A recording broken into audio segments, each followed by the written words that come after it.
Alhamdulillahirabbil alamin. Wassalatu wassalamu ala asrofil anbiya'i wal mursalin wa ala alihi wa ashabihi ajma'in. Wa qala Allah ta'ala fil Qur'anil Karim. Al-Ghazali, Imam Al-Ghazali yang dirahmati Allah, takmir masjid yang luar biasa, dan Bapak Ibu semua hadirin. Alhamdulillah pada pagi yang berbahagia ini Allah telah memberikan rahmat dan nikmat yang luar biasa. Kita bisa memenuhi panggilan Allah, melaksanakan sholat jamaah, acara makan memakan, makan memakan pada kodok dan kodar. Kaum muslimin yang dirahmati Allah, tentunya dalam hal ini kalau kita bicara tentang beriman pada Allah, ini sesuatu yang luar biasa. Jadi Allah itu memiliki kekuasaan yang sangat luar biasa. Di Quran surat Al-Baqarah ayat 20, innallaha ala kulli syai'in qadir. Sesungguhnya Allah itu berkuasa atas segala sesuatu. Kuasa langit, bumi, bahkan Allah itu menciptakan apa yang ada semua di langit, di bumi ini. Di Quran surat Al-Ghasyiyah ayat 17 sampai 20. A'udzubillahi minasyaitonir rajim. Afala yanzuruna ilal ibli kaifa khuliqat wa ilas samaa'i kaifa rufi'at wa ilal jibali kaifa nusibat wa ilal ardi kaifa sutihat. Afala yanzuruna ilal ibli kaifa khuliqat. Apakah mereka tidak memperhatikan bagaimana unta diciptakan? Pernah Bapak Ibu membayangkan bagaimana Allah menciptakan unta yang begitu indah? Pernah? Belum? Belum pernah ya? Kalau belum, silakan sesekali kita membayangkan ya. Bagaimana kok Allah bisa menciptakan unta yang dahsyat? Wa ilas samaa'i kaifa rufi'at, dan langit bagaimana dibentangkan. Di langit yang sangat luas ini Allah Bapak Ibu yang membentangkan. Wa ilal jibali kaifa nusibat, dan gunung bagaimana ditegakkan, dipancangkan. Jadi gunung itu tidak diletakkan di atas tanah atau di atas bumi, tapi dipancangkan ke dalam. Yang kedalamannya manusia tidak tahu, hanya Allah yang tahu. Wa ilal ardi kaifa sutihat, dan bagaimana bumi dihamparkan. Bumi yang sangat luas, ini kekuasaan Allah. Jadi Allah itu pencipta, Bapak Ibu. Makanya kalau ada manusia yang mengaku Tuhan, Fir'aun misalnya, dia bisa mencipta apa Fir'aun itu? Atau mungkin ada lagi manusia yang ngaku-ngaku Tuhan, bisakah dia menciptakan seperti Tuhan? Seperti itu tadi yang saya sebutkan, gak ada yang sanggup. Gak ada yang sanggup. Jadi hanya Allah yang bisa menciptakan dunia dan seisinya. Nah, Bapak Ibu yang dirahmati Allah, indahnya kita sebagai makhluk di muka bumi dan makhluk yang ada di langit, ini semuanya bersujud kepada Allah. Jadi semua yang ada di langit dan bumi, termasuk malaikat, manusia, tumbuh-tumbuhan, binatang, pokoknya semua makhluk di langit dan di bumi itu bersujud kepada Allah. Allah berfirman di Quran surat Ar-Ra'd ayat 15, A'udzubillahi minasyaitonir rajim.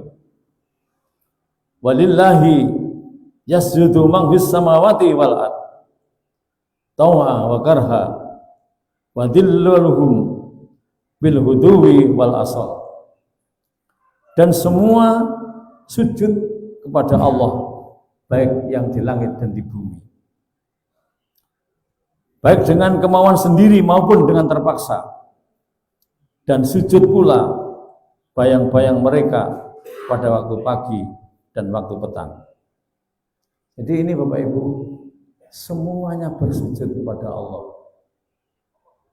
termasuk matahari, asam, bulan, wal qamar, bintang, wan nujum. Bintang itu juga bersujud, tunduk pada Allah. Cuman bentuk ketaatannya, sujudnya kayak apa kita tidak tahu, hanya Allah yang tahu. Termasuk tumbuh-tumbuhan, binatang, itu semuanya taat pada Allah Subhanahu wa ta'ala. Binatang, tumbuhan, dan sebagainya sujud pada Allah, apalagi manusia yang diberi kemuliaan oleh Allah, diberi kemuliaan, bisa berpikir, dikasih akal, dengan akalnya bisa berbuat apapun. Maka manusia juga harus bersujud kepada Allah. Tapi yang dirahmati Allah, sujud ini bukan tanda kelemahan seseorang. Jadi sujud ini bukan berarti sebuah tanda kalau manusia itu lemah, tidak. Tapi sujud ini sebuah ketergantungan kita kepada Allah. Ketergantungan seorang hamba pada Sang Khalik. Dan tentunya dengan sujud kita akan mengalami ketenangan dan kebahagiaan. Makanya kalau penjenengan sedih, susah, sholatlah, ya, sholatlah. Dengan sholat tahajud, sholat duha, tentunya sholat wajib pasti. Karena di dalam sholat itu ada sujud, dan disitulah ada bentuk kepasrahan.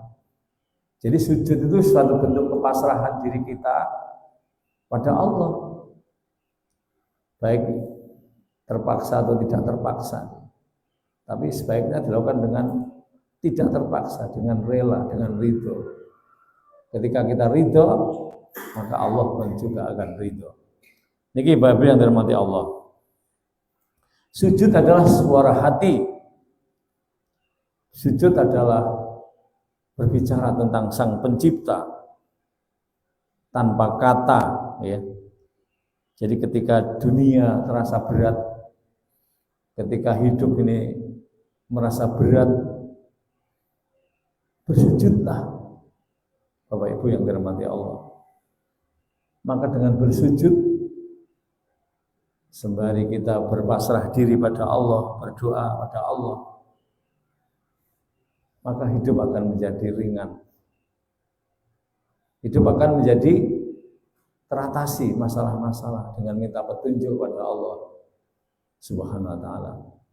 Karena di dalam sujud itu ada bacaan-bacaan doa, permohonan kepada Allah Subhanahu wa ta'ala. Tentunya dengan tulus, penuh dengan keyakinan yang tinggi. Kalau perlu ya dengan keluh kesah, tapi yang positif, berkeluh kesah pada Allah. Jangan berkeluh kesah pada manusia, Bapak Ibu, ya. Tapi keluh kesahlah pada Allah. Kalau Allah itu pasti akan memberikan solusi. Tapi kalau kita berkeluh pada manusia, itu malah tambah masalah, gitu. Tambah masalah. Keluh kesahlah hanya pada Allah ketika kita sudah berikhtiar. Bapak Ibu rahmatullah, tentunya tidak dengan kesombongan, dengan suara yang merendah, dengan hati yang merendah, dengan hati yang ridho dan ikhlas. Kita minta solusi pada Allah, minta pertolongan pada Allah. Inilah makna sujud. Sebagaimana Rasulullah SAW ini bersabda, yang artinya seimbanglah dalam sujud Dan janganlah seseorang meletakkan tangannya seperti anjing. Dan jika meludah, maka jangan sekali-kali meludah ke arah depan atau ke arah kanan, karena dia sedang berhadapan dengan Rabbnya. Hadis riwayat Bukhari. Niki perintah Allah di dalam hadis, Bapak Ibu. Bapak Ibu yang dirahmati Allah, sujud ini memiliki makna berlutut serta mengabulkan permohonan panjenengan kepada Allah. Cuma kadang masalahnya permohonan itu ada yang langsung dikasih, ada yang berjangka, ada yang cepat, ada yang lambat, ya, ada yang lama, kadang-kadang lama. Ini tergantung kesungguhan, kemudian kesabaran dan keyakinan kita di dalam memohon kepada Allah. Tapi kalau penjenengan di dalam hati tidak juga bisa disebut pernyataan hormat, tunduk dan merendahkan diri pada Allah. Jadi sujud itu satu bentuk kerendahan hamba pada Sang Khalik untuk meminta sesuatu sesuai dengan apa yang ia inginkan. Sujud juga merupakan ungkapan rasa syukur kita kepada Allah, karena Allah sudah memberikan nikmat yang sangat banyak. Nikmat yang sangat banyak, yang kalau kita menghitung kontrol amal soleh kita, syukur-syukur terus kita tingkatkan sampai ajal telah menjemput kita. Jadi jangan sampai masih kurang, tambah lagi, oh perlu amal ini, tambah lagi, terus pokoknya. Jadi kalau penjenengan pengen naik surga, ya harus seperti itu caranya. Jadi beramal soleh yang tidak tanggung-tanggung, betul Bapak Ibu ya? Halo? Halo? Pengen naik surga loh? Kecuali udzur syar'i, harus kita programkan.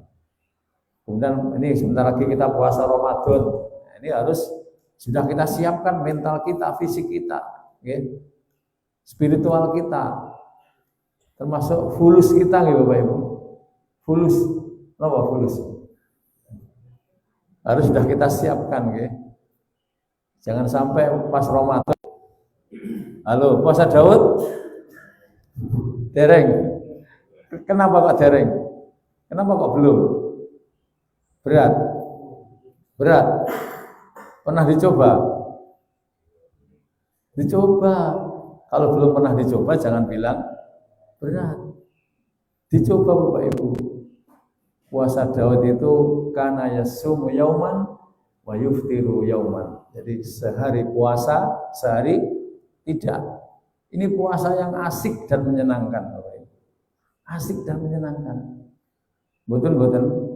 Yang ringan-ringan itu insya Allah amblas Bapak Ibu, ya. Dengan berpuasa Daud, ya. Insya Allah. Jangan tanggung-tanggung gitu. Ya. Tahajud berapa rakaat? Dan witir 11. Ya, jangan tanggung-tanggung.